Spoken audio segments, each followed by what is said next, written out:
Bill, आपका स्वागत है और मुझे खुशी हुई। वैसे इस बार हमारे मिलने में शायद बहुत बड़ा गैप हो गया। G20 की पहले हमारी काफ़ी बातें हुई थी और आपने देखा होगा कि G20 एक प्रकार से काफ़ी दाएं बाएं चल रहा था। अब पूरी तरह उसका जिस हेतु से G20 का जन्म हुआ उस पर हम एक मेन स्ट्रीम में ले पाए हैं और शायद आप भी अनुभव करते होंगे।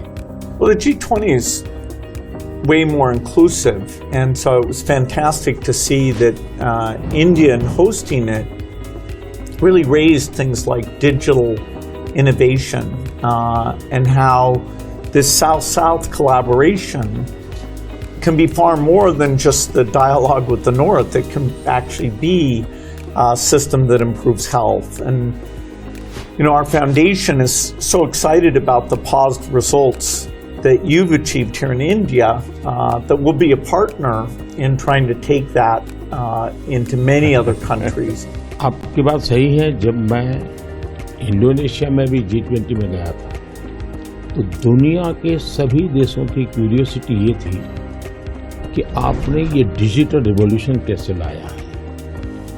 और तब मैं उनको समझाता था, एक तो मैंने इस टेक्नोलॉजी को डेमोक्रेटाइज कर दिया है, ये किसी की मोनोपोली नहीं रहेगी, ये जनता का होगा, जनता के द्वारा होगा और जनता में जो भी उभरती हुई टैलेंट इसमें वैल्यू एडिशन करेगी वो करती चलेगी, ताकि कॉमन मैन को भी टेक्नोलॉजी पर विश्वास पैदा होना चाहिए। जैसे 10 डॉक्टर होते हैं, सब MBBS होते हैं, लेकिन एक डॉक्टर के पास ज़्यादा लोग जाते हैं क्योंकि उसका भरोसा बन गया है। In areas like digital government, India is not only adapting technology, but it's actually leading the way. What are some of the things you're excited about? Health, agriculture and education. मैंने जो आरोग्य मंदिर बना है, 2 लाख आरोग्य मंदिर, आयुष्मान आरोग्य मंदिर विलेजेज में, ये जो मेरे हेल्थ सेंटर है उनको मैं डायरेक्टली मॉडर्न टेक्नोलॉजी से बेस्ट हॉस्पिटल के साथ उनको जोड़ देता। पहले शुरू में उनको लगता था कि डॉक्टर तो है नहीं, मुझे देखे बिना कैसे बताता है, लेकिन बाद में उनको समझ आया कि टेक्नोलॉजिकल इंस्ट्रूमेंट और सैकड़ों किलोमीटर दूर बैठा हुआ डॉक्टर भी उनको सही डायग्नोसिस कर रहा है, सही एडवाइस कर रहा है। तो लोगों का कॉन्फिडेंस बढ़ रहा है। जितना बड़ी हॉस्पिटल में होता है उतना ही छोटे आरोग्य मंदिर में हो रहा है। तो ये डिजिटल प्लेटफॉर्म की कमाल है। और दूसरी पर एजुकेशन, मैं बच्चों को बेस्ट एजुकेशन पहुंचाना चाहता हूँ। टीचर की जो कमियां हैं उसको मैं टेक्नोलॉजी से भरना चाहता हूँ। दूसरा, बच्चे का इंटरेस्ट विजुअल में है, स्टोरी टेलिंग में है, तो उस प्रकार के कंटेंट बनाना, उस दिशा में मैं काम कर रहा हूँ ताकि बच्चों को लगना चाहिए। और मैंने कुछ सर्वे किया, मैंने देखा बच्चों को बड़ा मजा आ रहा है।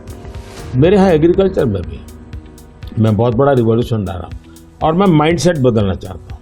In one of the themes I think India brings to technology is that it should be available for everyone, actually lifting up those who need it the most. जब मैं दुनिया में डिजिटल डिवाइड की बात सुनता था, मैं कहता मेरे देश में मैं सब कुछ नहीं होने दूंगा कि डिजिटल डिवाइड हो। और डिजिटल पब्लिक इंफ्रास्ट्रक्चर ये अपने आप में बहुत बड़ी रिक्वायरमेंट है। आज मेरे यहाँ गांवों तक मैं ये डिजिटल फैसिलिटी पहुंचाना चाहता हूँ। तो मुझे लगता है वो बहुत बड़ा टारगेट ग्रुप है। महिलाएं तुरंत नई चीज़ों को स्वीकार करती है, ये मेरा अनुभव है मेरे देश में। उनके अनुकूल कौन सी चीज़ें मैं टेक्नोलॉजी में ले जाऊंगा तो वो एकदम से एक्सेप्टेबिलिटी बनती है। मैंने एक कार्यक्रम लिया है, नमो ड्रोन दीदी। इसके पीछे मेरे 2 लक्ष्य हैं। एक तो मैं भारत के गांवों में 3 करोड़ महिलाओं को लखपति दीदी बनाना चाहूँ, और वो भी एक गरीब परिवार से।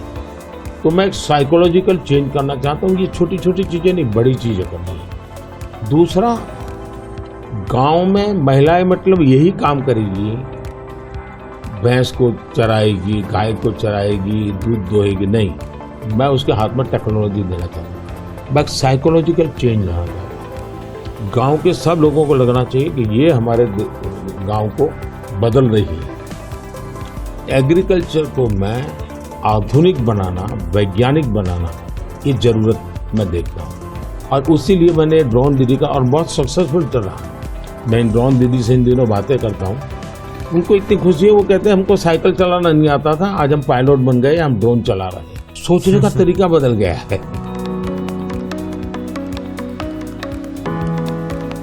तो ये मेरा होगा, उसका कारण डिजिटली बहुत लाभ हुआ है मेरे देश में।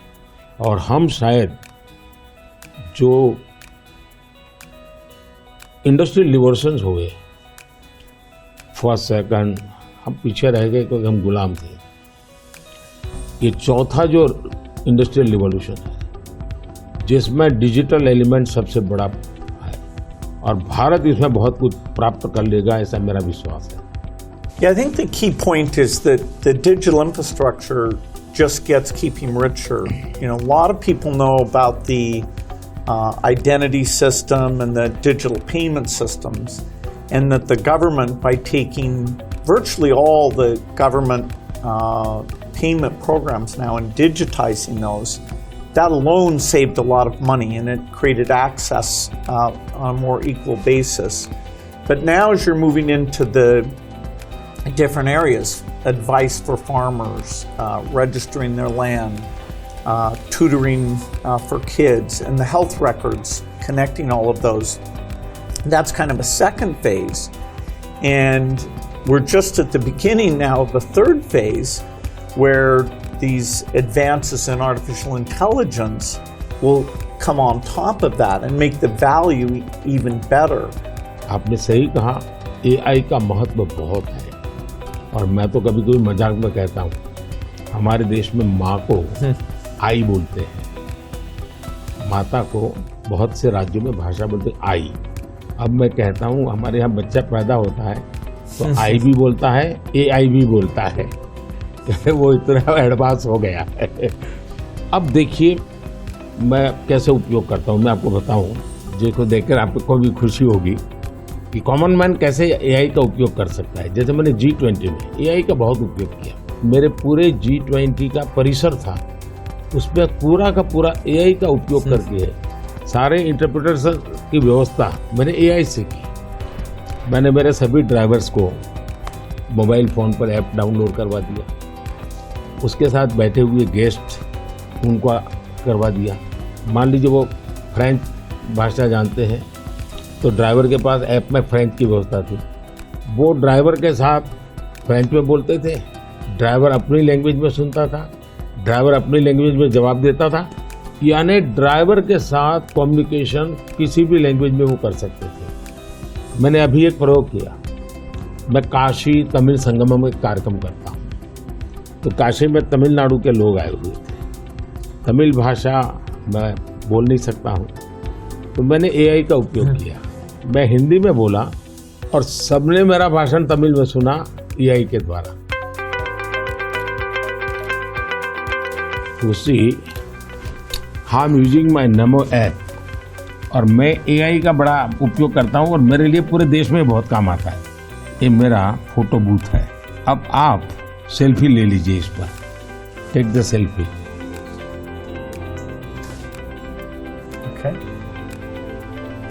Yeah.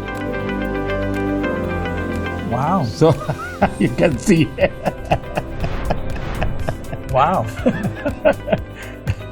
Not only this, since last 20 years, मेरे साथ आपके जितने भी फोटो होंगे, जितने भी मेरी फोटो होंगे 20 साल की, सारे इस पर आ जाएंगे।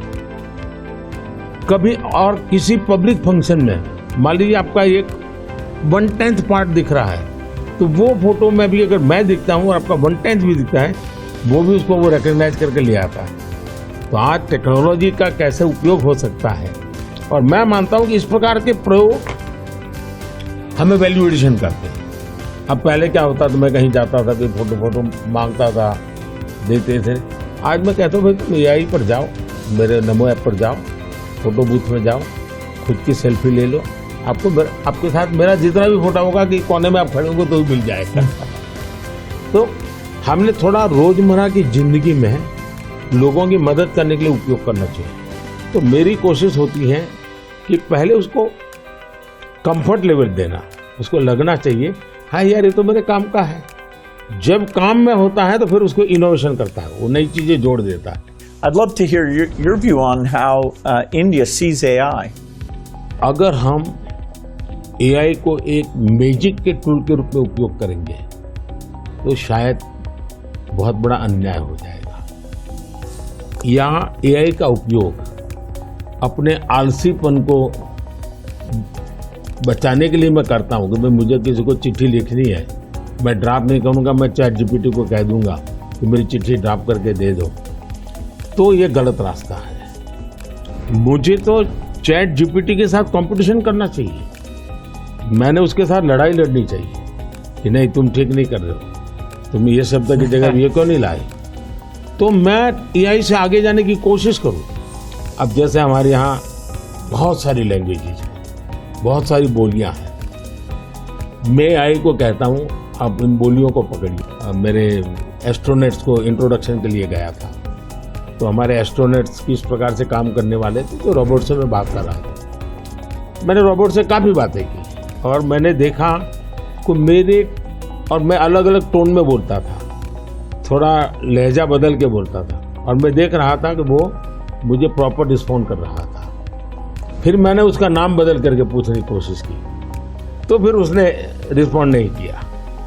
तो मैंने कहा आपका एआई, मैंने 3 मिनट 4 मिनट बात किया, अभी तक वो मेरी आवाज़ को रिकॉग्नाइज नहीं कर पाया। जब तक मैं उसका नाम नहीं बोलता हूँ वो मुझे रिस्पॉन्ड नहीं कर रहा। मैं वो चाहता हूँ वो मेरे आवाज़ को सेंस करे, और भले ही मैं उसका नाम न बोलूँ लेकिन वो मेरे से बात करे। तो उन्होंने कहा ठीक है will do this.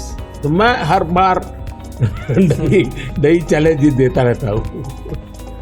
Yeah, it's early days in AI, and I think everyone who uses it in the same day you're surprised at how good it is, and you're also surprised at how bad it is. It'll do things you think are hard, and then it'll fail to do some things you think are easy.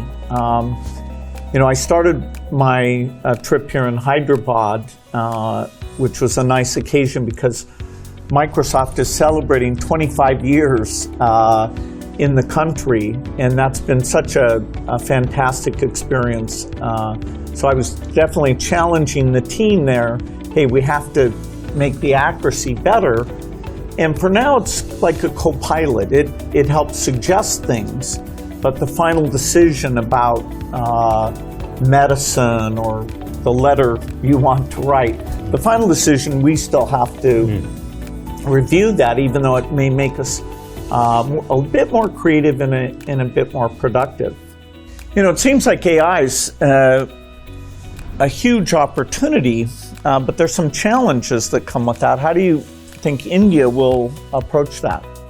देखिए AI ने जो challenges खड़ी की हैं वो मैंने देखा है कि इतनी अच्छी चीज़ अगर प्रॉपर्ली ट्रेन किया बिना किसी के हाथ में दे दी जाए तो वो मिसयूज होने की संभावना ज़्यादा है। अब मैंने एआई से जुड़े सारे ब्रेन से उनसे भी बात की। मैंने कहा शुरू में हमने कोई भी एआई जनरेटेड चीज़ है तो उस पर आना चाहिए वाटरमार्क, ये एआई जनरेटेड है, ताकि कोई मिसगाइड ना हो। और ये बुरी चीज़ नहीं है, सिंपली इट्स एआई जनरेटेड, तो मैं उसका वैल्यू समझ लूँगा। डीप फेक भारत जैसे डेमोक्रेटिक कंट्रीज में और इतनी विशाल कंट्री में कोई एक डीप फेक में कुछ भी चीज़ डाल दे, जैसे मेरे ही वॉइस पर कुछ ऐसी गंदी चीज़ डाल दे तो शुरू में तो लोग मान जाएंगे, तो बहुत बड़ी आग लग जाएगी। तो ये ज़रूरी है कि डीप फेक एआई जनरेटेड और ये सोर्स है, ये आज शुरू के दिनों में, आगे चल करके क्या होगा जरूरत नहीं पड़ेगी शायद, लेकिन ये हमने कुछ डूज एंड डोंट्स उस पर सीरियसली सोचना पड़ेगा। उसी प्रकार से मैं एआई से पहले काम वो लूं जिसकी मेरी महारत हो। मेरी महारत हो और मैं थक गया हूं सो जाऊं वो कर लेगा तो वो ठीक नहीं है। जैसे हम कह देते हैं कि भाई तुम 5 बजे उसको फ़ोन लगा देना तो एआई कर देगा, या मैं कह दूंगा कि मेरा वो गाना मुझे सुना दो तो कर देगा। तो मुझे पता होना चाहिए ना कि भाई मुझे इस समय किस गाने को सुनने की ज़रूरत है। मेरे लिए क्या रिक्वायरमेंट है? अगर मैं ये ना करता, मेरे से टूल का ही उपयोग करने के लिए खेल खेलता रहूं, तो शायद मैं वैल्यूएशन नहीं कर पाऊंगा, टाइम पास कर लूंगा। Subscribe to One India channel and never miss an update.